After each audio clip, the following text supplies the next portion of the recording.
Hey guys, what's up? It's your boy Squid. I'm back with another X and Y Wi-Fi battle. Now, I'm back at school right now. This is my first week. I'm about halfway through it. Sorry if my upload lately has been lacking, moving in and, trying to adjust back to school and everything. It's a little bit of a process, but I will hopefully be back to normal in a little bit. Uploads may be not as common as during the summer, just because, I will have more work to do. I'm going to be back to boxing and stuff like that.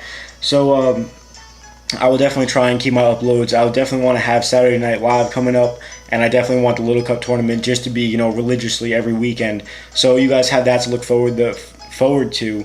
I will try to get more X and Y Wi-Fi battles up during the week. I did end up finally just setting my Wi-Fi up, so we're pretty much set.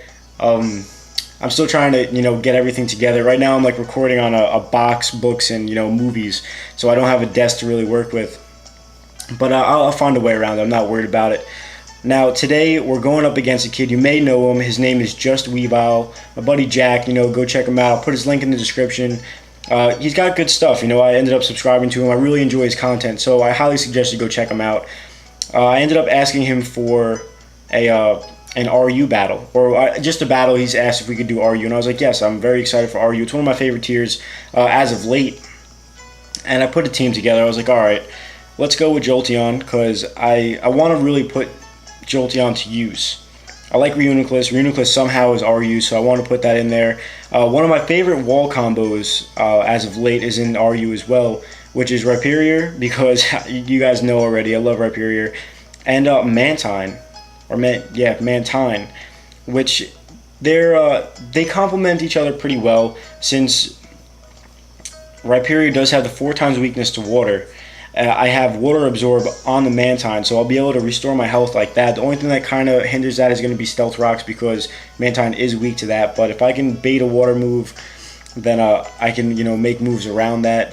I do also take Grass neutrally, and my special defense is literally through the roof. So what I did was I also resist fighting attacks, which is super effective against Rhyperior. I'm also immune to ground attacks, so they really do complement each other well. So I'm running max HP, max defense with an Assault Vest on my MANtine to really have all the bulk I can, along with my max HP, max defense Rhyperior. So it makes a really good, wall combo. Also, I'm running with Mega Bayonet, because I absolutely, really like Mega Bayonet. I don't know, there's something about it where you can really play some mind games with it, as you will see in this battle. And finally, I have Gallade. JustWeavile is bringing a Hitmontop, which I've seen all over the place. MANtine, which is a huge threat. A Drudgeon, which I haven't seen since like 5th gen, not like at all. There is a Fletchinder, a Jellicent, and an Ambipom. I'm okay with Ambipom. As long as I keep Rhyperior around, I should be able to handle it. So let's get right into this battle. Now, leading off, I figured he may expect me to lead off with Rhyperior, so I'm going to end up leading off with Jolteon, expecting him to predict my lead into Rhyperior with Jellicent. Now, he ends up just leading off with Ambipom, and I was like, alright, well, I know I could take one Fake Out and then, retaliate with like a Volt Switch or something, but I really didn't want to take any damage. I wanted to keep myself at high health, so I'm just going to switch into Rhyperior. I really don't have anything to fear, and it turns out he's going to end up switching out as well. I guess he didn't really want to, waste a Fake Out turn or, over-predict or anything, because if he predicted me to switch out one for something else, he's going to take massive damage. Now, he's going to bring his Drudgeon. He's going to end up going for the Stealth Rock. I'm going to end up going for Stealth Rock as well. Now, I haven't seen Drudgeon in a very long time, so I wasn't too sure what it's going to do. I know sometimes they carry Earthquake, sometimes they carry Dragon Claw, Dragon Tail, stuff like that. So I'm going to end up just going for an Earthquake just to see what he's going to do. I end up getting a crit, and he's going to go for the Dragon Tail. Now, I'm like, alright, so now I know what kind of set he's running. He's running bulky and just shuffle my team around. He actually ends up bringing me into one of the worst possible things that it could be. He goes into my Bayonet. Now what I can do here is nothing on his team really wants to take a Will-O-Wisp. There is his MANtine that could take it. There is his Jellicent, but he's going to end up just staying in here. I'm going to Meg Up. I'm going to go for the Will-O-Wisp, and I'm also going to activate my Prankster ability. So now, this is going to come in very handy later on. So I'm just going to Willow. This is also setting up another plan I have in my head. Now, on the off chance that he Dragon Tails me out and I go back into Rhyperior, it's a 1 out of 6 chance of that happening. I will be able to sub up on this guy. He won't be able to break my sub, and I'll be in really good position against the rest of his team. Turns out he Dragon Tails me, and I do get Rhyperior, which is lucky as all hell. Now, I know I can take him out with an Earthquake from this range. I can go for the substitute because he literally can't touch me at all. Dragon Tail did nothing, as you saw before. And if you can't break the sub with Dragon Tail, then you don't get phased out. So it turns out he's going to end up just switching out here, and he's going to go into his Hitmontop. He's going to get the Intimidate off. I'm sure he's probably defensive, impish nature, no special attack, all defense, max HP and all that. So I get the attack drop, but I'm okay with that because right now I'm behind the sub. But he also has the Drudgeon for later in case he wants to fodder it off, get himself in better position, get some momentum. Now, what's going to happen is he's in good position. He needs to break my sub. He's going to go for close combat.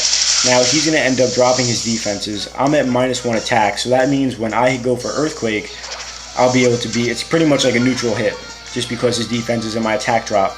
So I'm going to hit him, see how much it does. I just want to see what kind of EV spread, scout him, see if he is offensive, defensive. So I do a little bit, less than half.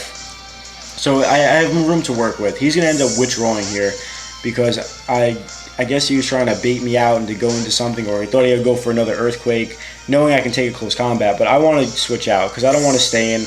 I need to keep Rhyperior alive. I need to play very careful with him because I need to keep it around to wall that Ambipom. So I end up just switching out, into Reuniclus, thinking he'd go for another close combat. And turns out I'm actually not in bad position. He does have stab on the Shadow Ball, but I'm Reuniclus. I can literally take any hit, especially if this is more defensive. I'm going to end up setting up the Trick Room here, and I'm going to go for the Shadow Ball, because even if he wants to switch into, Ambipom baiting the Shadow Ball, I can take a Fake Out from this range of health, and then I can attack with the Psy Shock, take it out. So he's going to stay in. I do get a nice chunk of damage off with the Shadow Ball. He's going to hit me again, ranging from how much he did the first turn. I know I can live the second one. Now, just for coverage, I know that Psy Shock most likely won't kill the Jellicent from this range, especially if he's running more defensive. But he also has, nice bulk regardless. So I'm pretty sure he could have lived the Psy Shock. Not positive, but whatever. I'm going to go for it for coverage anyway. This is where the Drudgeon comes in, because now he can fire this off. He didn't have to risk going to the Ambipom whatsoever, so now he is going to get switch initiative, and, well, I'm going to get the kill. Now he has a free switch to go into his Ambipom, which I'm alright with. Reuniclus did some work, ended up taking out the Drudgeon, took a huge chunk out of the Jellicent. Now he's just going to end up going for the Fake Out, which completely nullifies the Trick Room, and turns out he shows me that he had normal gem here. So he's not going to be running any kind of Life Orb variant, so that makes me feel a little bit better just for the fact that, I know the Life Orb variant is extremely difficult, and he has a nice lifespan. But him taking me out gives me a free switch to go into my Bayonet. Now, him fearing the Will-O-Wisp, I have trapped him because I actually run Pursuit to help trap physical attackers. Now, I get a huge chunk off on the Ambipom, which is humongous. Now he's going to end up going into his MANtine here.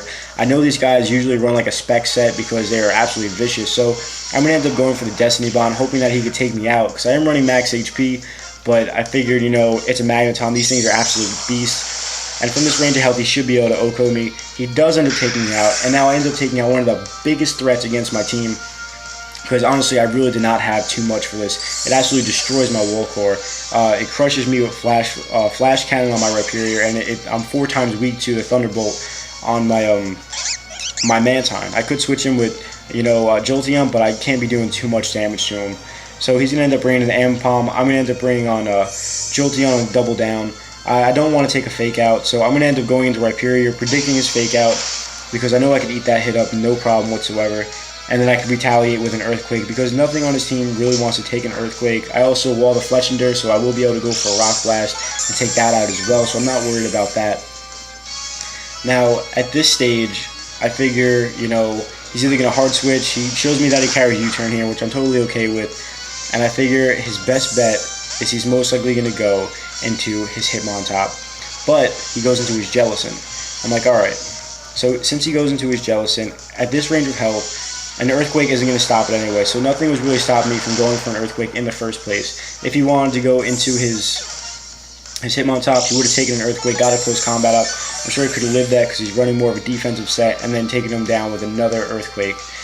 So Jellicent's down, which is very huge. Now he ends up going into the Hitmontop to go and get the Intimidate off. I will be able to go and do whatever it is. The Intimidate happens. I'm going to end up switching out here because I don't want to take a close combat at this point. I still need to keep myself in good health range. I'm going to go into the MANtine here. I am going to lose 25% to the rocks, but I'm okay with that because look how well I take this close combat. That literally does almost nothing to me. I am aware that Hitmontops do normally carry coverage moves like Rock Slide, Stone Edge, so I'm not too worried. I just end up going for the Scald. Honestly, I should have just went for the Air Slash. I'm not sure why I hit Scald, but lucky for me, I ended up getting the burn. But I did run Calx, and I could have lived that Stone Edge regardless if I burned him or not. So it really didn't make too much of a difference. I really should have just went for Air Slash, but you know, whatever, it happens, and I end up taking him down anyway. Now, he's kind of running out of options at this point. He has his Amber Palm. Now, predicting him to go for a not fake out, anything else could be U-turn, whatever, I'm going to stay in, and he ends up going for knockoff, and I end up living that because of all my defensive investment. He does knock off my Assault Vest, but I am able to retaliate with a Scald and take him out. So, you know, slowly and methodically, you know, chipping away at his team, really kind of take him down. And now he's down to his last Pokemon, which is going to be his Fireball. And he's going to take 50% from rocks, and he's going to be able to take me down with an Acrobatics. Now, I'm okay with that happening because now I will be able to go just straight. I can either go into Rhyperior or I can go into my Jolteon, both which pretty much wall this Pokemon. He does have the Gale Wings ability, so he is going to be able to play, you know, pretty slick here. He actually makes a really great play. He's going to end up going for the Roost, losing his Flying typing, which I'm going to go for the Thunderbolt because, you know, that's what I'm going to do. It's super effective, but since he goes for the Roost, loses his Flying typing, that is going to put him below 50%. He's going to be able to get his Citrus Berry off and boost his Acrobatics. So he's going to be able to go for Acrobatics here. Unfortunately for him, Jolteon is able to take that, you know, live with a little bit of health, and it is a crit. I'll be able to go for the Volt Switch and pretty much just end the battle right here. But, you know, JustWeavile, thank you for the battle. I really appreciate it. Look for more battles between us in the future. And, guys, definitely go check out his channel. He's got good stuff. And stay tuned for more battles. I'll keep them coming, try and get everything in order with school. And I'll catch you guys next time. Bye.